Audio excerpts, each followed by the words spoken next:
Bonjour à tous, c'est Alexandre pour Android pour les nuls. Alors je vais faire une petite vidéo sur la navigation internet qu'on m'a demandé sur ma chaîne en commentaire. Bon, on me l'a demandé en anglais, mais je vais faire la vidéo en français parce que j'ai déjà fait une vidéo en anglais du Cloud Mobile et mon, mon anglais n'étant pas extrêmement bon et en plus mon accent là avec le nez bouché est horrible. Donc je vais la faire en français. Alors la navigation sur l'appareil, ben, c'est pas compliqué. On dispose d'Android 4.0, donc d'origine on a le navigateur standard, on va dire, le navigateur Android 4. Chrome était aussi préinstallé, mais on rappelle que Chrome ne gère pas le Flash. Donc le Flash est géré sur le navigateur d'origine, puisque c'est encore Android 4.0, donc encore supporté officiellement par Flash, même s'il n'y aura plus d'update. Euh, donc, qu'est-ce qu'on va faire pour la navigation? Je vais vous ouvrir le navigateur d'origine et on va aller voir un site un petit peu lourdingue. Qu'est-ce qu'on a comme site un peu lourd à charger? Moi j'aime bien aller sur Clubic.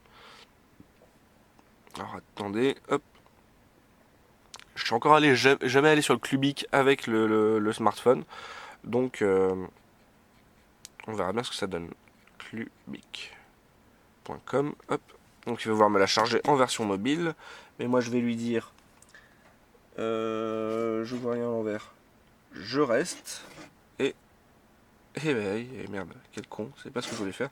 Bon, on va faire version originale en bas. Et voilà.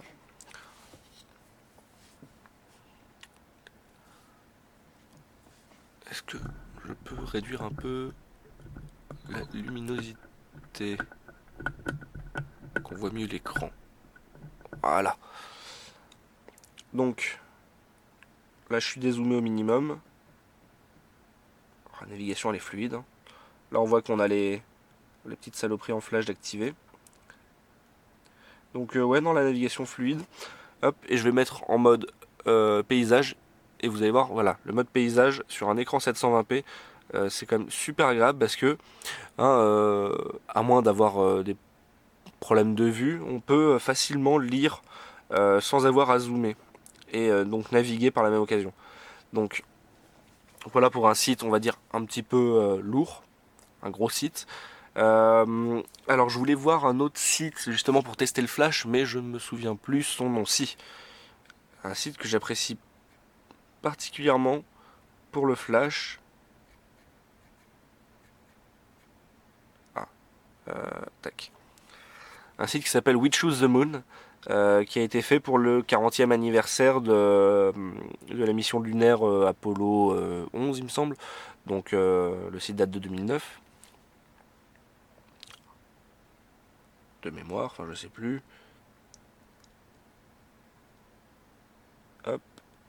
Et j'ai le même problème que sur ma tablette, c'est qu'avec cette foutue barre qui veut pas s'en aller en haut, je peux pas cliquer en bas. Ça me décale tout. À moins que je fasse ça. Si, c'est bon, si je fais ça, c'est good.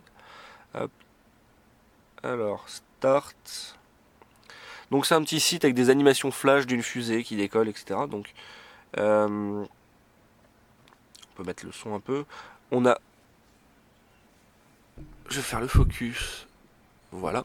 Donc on voit qu'on a notre petite fusée sur son pas de lancement. On a toutes les étapes à droite indiquées en heure de. En fait, ça va décrire le trajet de la fusée vers la Lune et son retour sur Terre. Donc à droite, on va avoir différentes étapes. À droite, le temps réel pris pour ces étapes. Après, on a des explications et on peut cliquer sur des petits points comme ça pour faire apparaître des photos ou des explications, des animations. Voilà, donc ça je l'ai fait, mais je voulais pas le faire. Hop, je vais le quitter.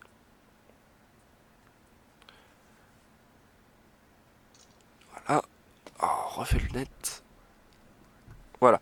Et on va appeler sur le petit bouton Launch pour faire le lancement de notre fusée. Donc c'est un site qui est relativement gourmand, vous vous en doutez bien, avec ce type d'animation. Je vais vous mettre le son, vous allez avoir le compte à rebours.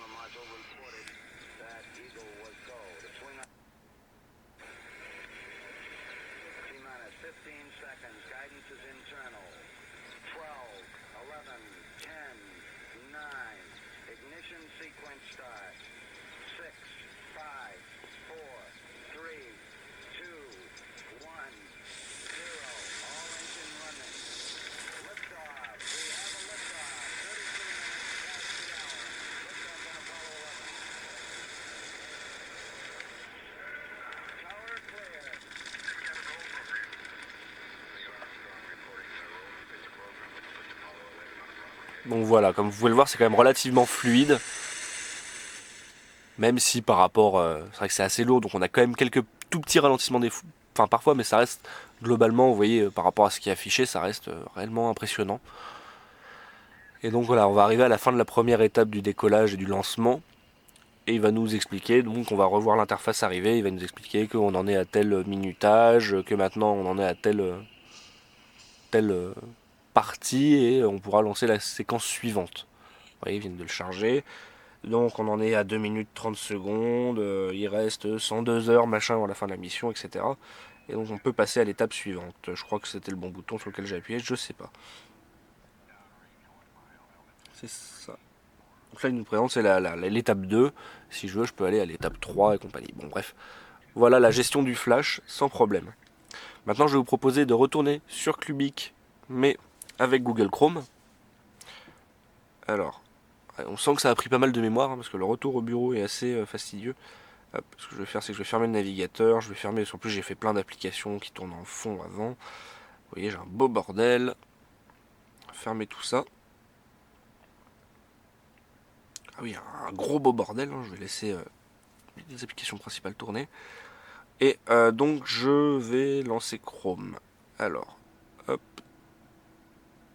nouvel onglet que je vais lancer sur Clubic. Alors pareil, j'y suis jamais allé avec le Cloud Mobile sur Chrome. Donc c'est parti. Oh, il fait encore trop lumineux ce truc là.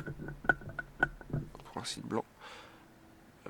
Clubic.com, faut y aller. Ok. Donc pareil, il va vouloir me l'afficher en version mobile j'imagine. Donc tac, voir la version ordinateur. Quand même plus pratique déjà. Et vous voyez, ben... Donc déjà ça s'est chargé relativement vite. Alors, voilà, ça c'est la différence entre Chrome et le navigateur d'origine, c'est que il charge en fait par bloc. Enfin, il charge pas par bloc, mais il affiche par bloc pour gagner plus de fluidité. Donc forcément, quand on fait un scroll rapide, on se retrouve avec des écrans un peu bizarres. Mais vous voyez, maintenant que j'ai fait déjà préafficher toute la page, c'est d'une fluidité, mais qui est réellement incroyable, encore plus que, que le navigateur d'origine. On garde toutes les petites animations qui sont pas en flash, mais en HTML5 ou je ne sais quoi. Hop, et pareil que tout à l'heure, si je me mets en mode paysage, ben, ça reste parfaitement lisible sans zoom. Si on veut, on peut zoomer, c'est très fluide, pas de problème. Hop, alors attendez.